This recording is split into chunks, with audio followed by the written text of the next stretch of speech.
Assalomu alaykum aziz o'quvchilar. Sizlar bilan daraja kitobi 12-mavzu o'nli kasrlar birinchi qism mavzusiga yetib keldik. Xo'p, o'nli kasrlar nima degan savoldan javob boshlasak. Bizga xo'p 10 dan 1 yoki 100 dan 5 yoki 1000 dan 176 yoki 10.000 dan 1 2 3 4 1234 sonlar berilgan bo'lsa, ya'ni kasrlari. E'tibor beraman, qanday umumiylik bor? Hammasida mahrajda 10 va 10 ning darajalari kelyapti. Ya'ni 110 ning kvadrati, 1010 ning kubi, 1010 ning 4-darajasi.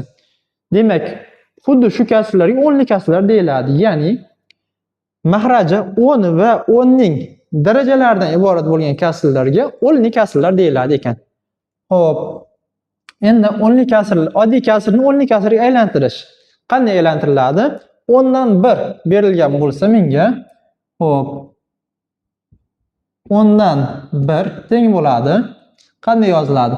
0 butun deyman. Birinchi butun qism bu yoqqa yoziladi. Butun qism yo'qligi uchun 0 butun 10 dan 1. Virguldan keyin 1 yozib qo'yaman. O'qilishligi 0 butun 10 dan 1. Keyingisi 100 dan 5. 100 dan 5 teng. Xo'p, 0 butun bunda ham 0 5. Ya'ni 100 da ikkita 0 borligi uchun virguldan keyin ikkita son bo'ladi. 10 da bitta 0 borligi uchun virguldan keyin bitta son bo'ladi. 100 dan 5 deb o'qiladi. 0 butun 100 dan 5. Keyingisi 1000 dan necha ekan? 176. Teng 0 butun 1000 dan 176 deb yozaman. Virguldan keyin 3 ta son yozilishi kerak. Xo'p, boshqacha holatga kelib qolsa nima bo'ladi? Masalan, 5 dan 2 kelsin. O'nli kasrga o'tkazdirgan desam, men agar mahrajini 10 qila olishligim oson bo'lsa, shunga harakat qilaman. 10 ga olib kela olamanmi? 2 ga ko'paytirib yuborsam 10 paydo bo'ladi. 10 dan 4 deb yozaman demak. 10 dan 4. Endi buni nima deb yozsam bo'ladi? 0 butun 10 dan 4. Yoki ikkinchi usulim ham bor. Shunchaki 2 ni bo'lib qo'yaman 5 ga. O'zi to'g'ridan to'g'ri o'nli kasr holatiga o'tadi. 2 ning ichida 5 talikdan nechta son bor? Nechta bor? 0 ta butun bor. 0 qo'shaman, bu yoqqa virgul yozaman endi. 0 ta butun. Endi 20 ning ichida 5 talikdan nechta bor? 4 ta bor. Demak, 4 kara 5 20. Ayirsam 0 chiqdi.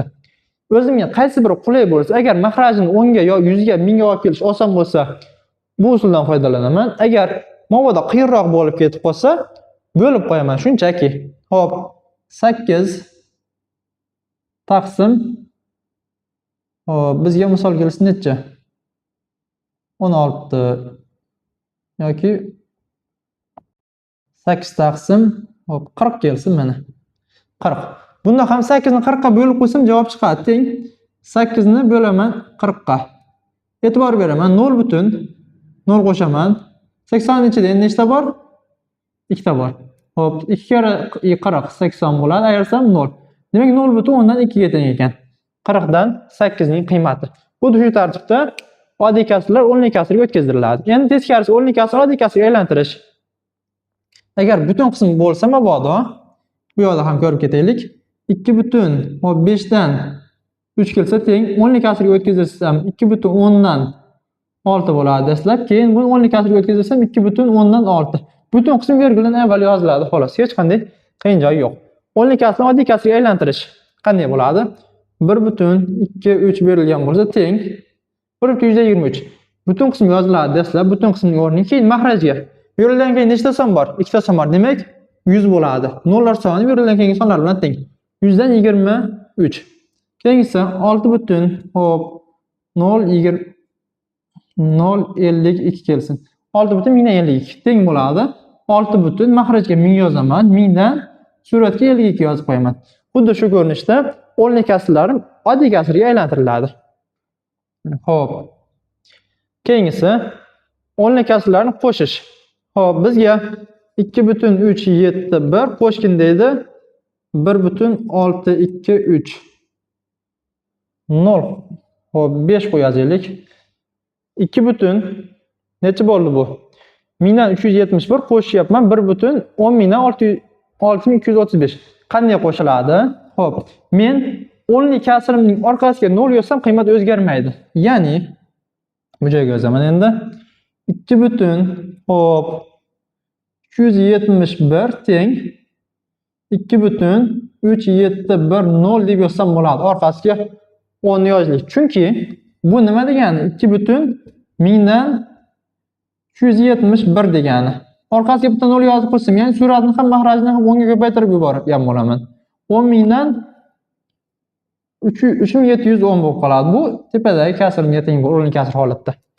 Shuning uchun orqaga 0 qo'yishlik yoki orqada eng oxirida turgan 0 ni ayirishlik hech nimani o'zgartirmaydi o'rinli kasrimda. Men dastlab virguldan keyin xonalar sonini tenglab olay. 2,371 hop 0 qo'shdim. Qo'shaman 1,6235. O'rinli kasrlarni qo'shishlik ham xuddi oddiy sonlarni qo'shishlikdek bo'ladi. Faqatgina e'tibor berishim kerak bo'lgan joy mana bu. Virgulning tagiga virgul tushishi kerak. Shunga e'tibor bersam, hech qanday muammosi qo'sha olaman. 5 yoziladi. Hop, 1 ga 3 ni qo'shsam 4, 7 ga 2 ni qo'shsam 9, 9, 2 ga 1 ni qo'shsam 3. Demak, 3,10,000dan 9,945 ga teng ekan. 3,945 ga teng ekan. Qo'shib yuborsam, xuddi shu tartibda qo'shamiz. E'tibor beradigan joyim faqat esdan chiqmasin, virgulning tagiga virgul yozishlik. O'rinli kasrni ayirish ham xuddi shu tartibda bo'ladi. Masalan, 6,731 ayirgin deyapti. Xo'p, 5,126 kelsin. Qanday ayriladi? 6 butun virguldan keyin 731 ayrilgan bo'ladi. 5,126 teng. Xo'p, 11 dan 6 ni ayiraman. Virgulning tagiga virgul yozdim, shunisi muhim. 11 dan 6 ni ayiraman 5. Xo'p, 3 dan 2 qolib berdi. 2 dan 2 ni ayiraman 0. Bu yoqda 7 dan 1 ni ayirsam 6. Xo'p, virgul tushadi yana. 6 dan buni ayirsam 1 ekan. Demak, natija 1,605 ga teng ekan. Xo'p, agar mabodo menga 2,3 ayrilgan deb qolsa 1,127 ni qanday bo'ladi? Tenglayman. Bu yoqdan yozaman. 2,3 ayiraman 1,127. Xo'p, 3 dan keyin son yo'qmi? 0 bilan to'ldirib olaman. 30 deb yozaman, endi ayiraman. Xo'p, 0 dan 7 ni ayirsam, ya'ni 10 dan 7 ni ayirsam 3 bo'ladi. Bu yoqda 2 qoldi 0. Demak, bu yoqda 2 dan 1 ni ayirsam 1. Qiymatim 1,100 dan 3 ga teng bo'ladi ekan. Xuddi shu tartibda ayiraman. Endi o'rinli kasrni ko'paytirish va bo'lish eng oson mavzular. O'rinli kasr 2,7 ni ko'paytirganda 0,10 dan 3 ga. Qanday ko'paytiraman? 27 ni shunchaki 3 ga ko'paytiraman. Bu yoqdan yozay. 27 ni 3 ga ko'paytiraman. 3 ga ko'paytirsam 7 kere 3 21, 2 kere 3 6. 61 chiqdimi? Endi qarayman. 2 kere 3 6 81. Adashdim. 81 chiqdi. Ko'paytmada virguldan keyin jami nechta son bor? Shuni sanab chiqaman. Bunda bitta jami ikkita son bor ekan. Demak, virgulni ikki xona chapga qaratib suraman. Teng bo'ladi. Bu yerda virgul bor. Bir xona, ikki xona surdim. Demak, 0 qo'shishim kerak ekan. 0,181 ga teng deb javob beraman.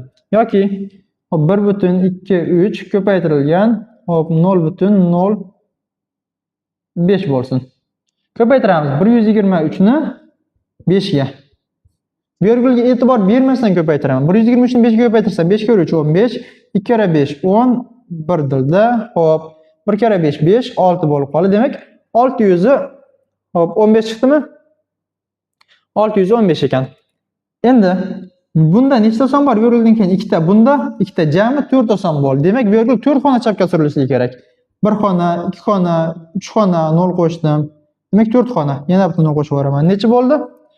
4 xona surganimda qiymat teng bo'ldi 0,0615. Muhimi virguldan keyin 4 ta son paydo bo'lishligi kerak.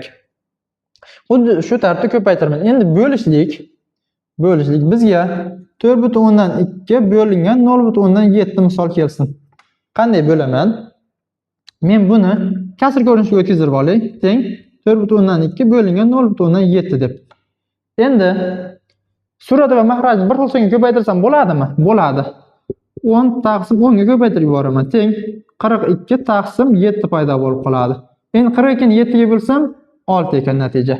Ya'ni men o'rinli kasrga bo'lganda ikkalasida ham virgulni teng xona sursam bo'ladi.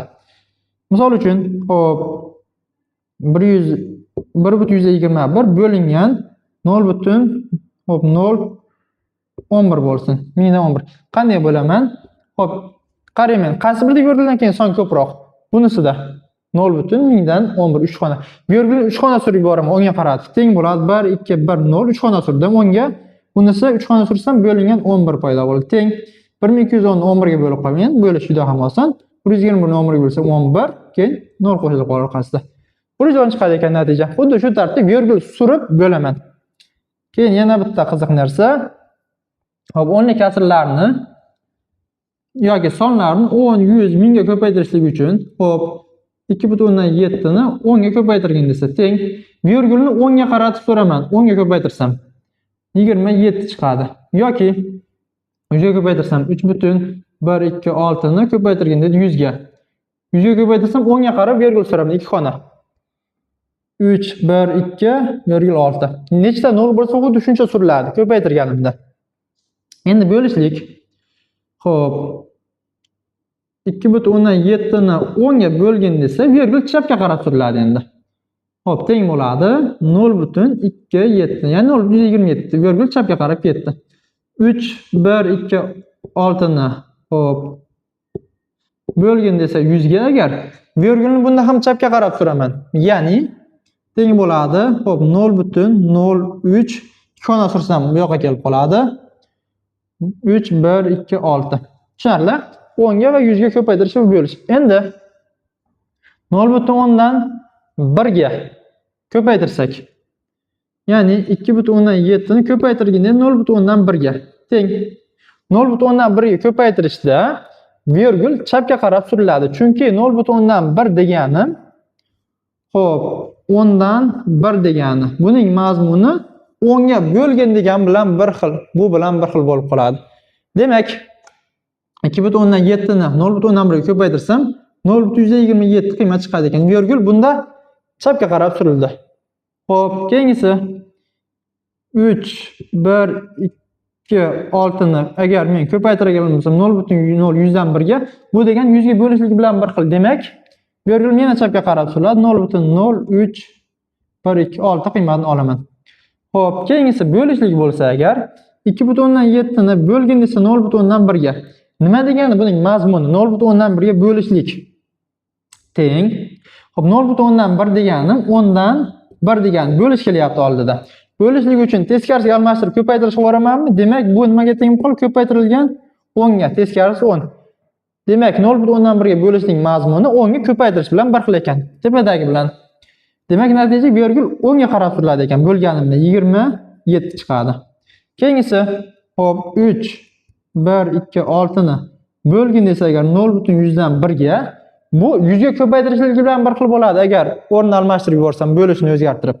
Teng virgul 2 xona 10 ga suriladi. 3 1 2,6 natijani olaman.